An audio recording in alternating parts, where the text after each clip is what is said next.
Recently, there's been some controversy in the news about a Swiss trip involving some UTA board members, and your name has been included with this trip. What can you tell us about this trip? You know what? This was actually my trip. And believe it or not, UTA had nothing to do with this trip. It didn't. I know it's been reported that way.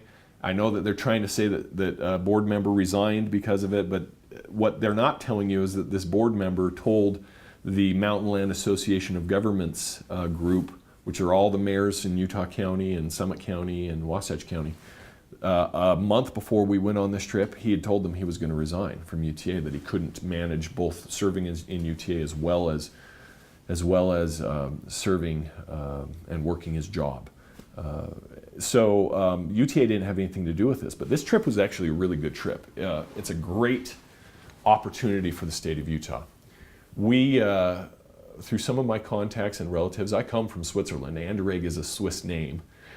Julius Anderegg, who's the Consul General of Switzerland, he and I made a friendship in 2012, and by 2014, he came into town to go see the premiere of MIT at Sundance Film Festival, and in that process we went to dinner, and I kind of started saying, hey, you know, Swiss companies should be looking at Utah. We have a lot of Swiss people here.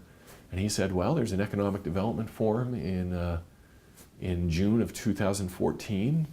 I can get you tickets to it if you want to come. So I got a couple of legislators, and we went and we raised our own money for this trip, and we flew out there, and we met with a company, the CEO of a company called Stadler Rail. Stadler Rail is a huge manufacturing company of light rail, commuter rail cars. And they said to us, hey, we're actually looking in the United States to set up our U.S. headquarters right now.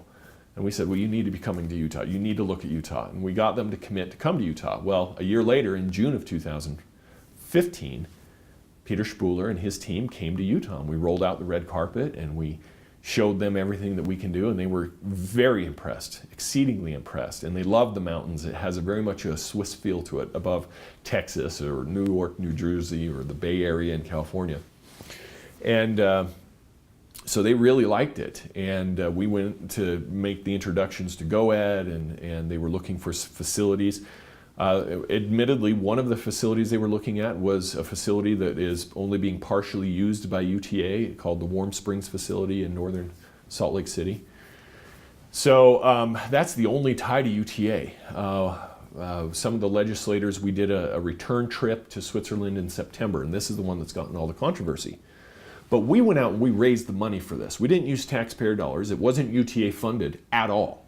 We went out and we met with lobbyists who are interested in transit-oriented developments and rail systems, as well as transportation issues, and we went out and raised the money.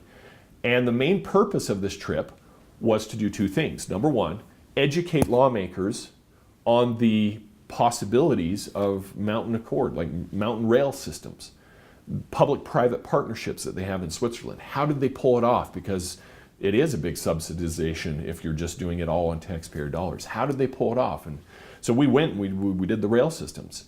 But in addition to that, the other reason to go was to try to button up this potential site relocation for Stadler Rail, this economic development opportunity, as well as a few other economic development opportunities that I'm not prepared to talk about yet because they're still very early in the negotiating stages and we don't want to muddy the water. But Stadler Rail, when we were out there, basically stood up, the president and CEO basically stood up, shook our hands and said, I think we're coming to Utah. Now, that was contingent upon, were there incentives that are post-performance incentives from the Governor's Office of Economic Development, meaning if they don't come and they don't make money and they don't ever set up, they don't get a dime. So that had to be put in place. There were about $10 million of incentives there. They're all post-performance. Additionally to that, one of the facilities they were looking at renting was this UTA facility. That's still ongoing. I don't know if that's the location or another location that they're actually ultimately going to win and move to, but they basically have told us they're coming to Utah. Well, this is huge. I mean, when this company first started 29 years ago, they only had 18 employees. They now have 6,500 employees. this could be, over the next decade, one of the largest employers in the state.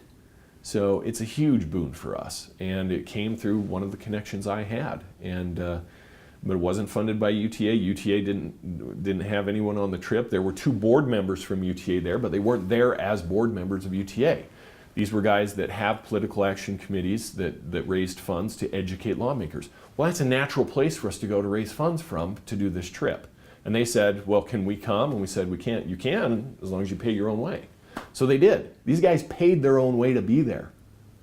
And that's all the controversy there really is behind it. But I think it's going to be a huge benefit to the state. And I'm really excited to see them come, and I'm really excited to see how this could evolve and maybe get UTA to be a better run agency. So there's some things I think that are going to be very beneficial.